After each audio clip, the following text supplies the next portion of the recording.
We got a couple of good news things. First, we got a new moon. Yes, we do. And then we're going to get rid of that dang Mercury retrograde. It has been awful. Everybody, I just got stopped in the hall with when does it end? And it's bad because Mercury is in the sign of Sagittarius. Saturn has been in the sign of Sagittarius for 3 years. It is leaving, going into Capricorn, and so it's like the last-ditch effort just to give us a hard time. Whew, don't let the screen door hit you on the way out. Oh, get out! For real. So that goes direct on Friday, but today, Monday, we have the new moon in the sign of Sagittarius. And granted, we're almost in Capricorn, but wherever the new moon is, it's time for new starts all the way across the board. So for Sagittarians, it's new personal starts. And I have to tell you, these guys feel like they've been let out of jail, like they've been let out of prison, literally.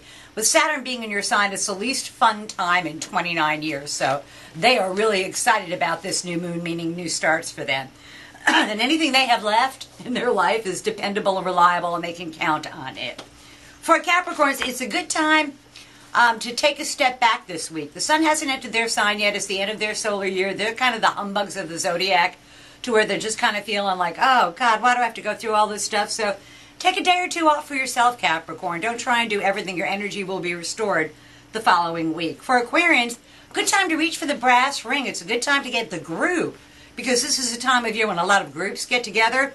And so you really want to go to the holiday party because you want to work that party. You don't want to get loaded at it, but you want to work it and network to get the group to help get the Aquarian what the Aquarian wants. For Pisces, 10th house of career and public standing. Do not attend any fights you're not expressly invited to attend.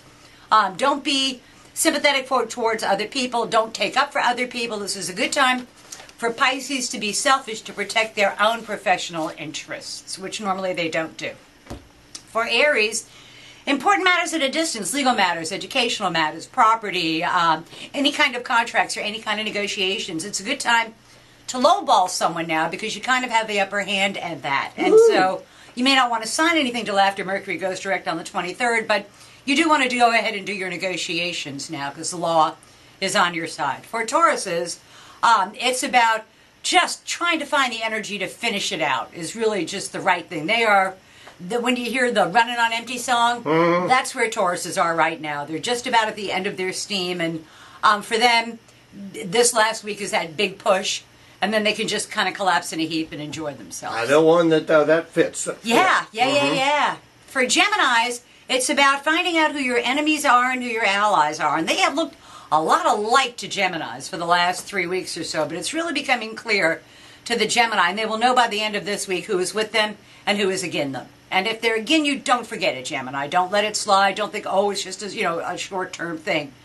Store that for future reference for Gemini. For Cancers, nothing but hard work. I mean, I'd imagine the party's probably at their house. It's a matter of just put your nose to the grindstone and get it done, and try not to backtrack and try not to repeat yourself. And it's the same thing with any kind of medical stuff. I would put that off for 2 weeks before I believed anything I heard about that. For Leos, they don't care. They're still having a fun time. Even through the Mercury retrograde and all of that stuff for Leos, it's still a fairly fun time for them. They are really genuinely enjoying themselves and the things that they are doing. They're doing because they want to do it, not because they have to do it. And there's a big difference when you're doing things because it suits you as opposed to what you have to do. It's been hectic, but we're getting through it. Yeah, but you get through it, and there'll be plenty of work ahead. I'll talk about that next week for you. But right now, enjoy the good time while you can. For Virgos, it's about your home. It's about your foundations. It's about important things coming to light that changes the way you think about something. Virgo, you may not be able to change the circumstance, but you can certainly change how you choose to think about something. And once you do that,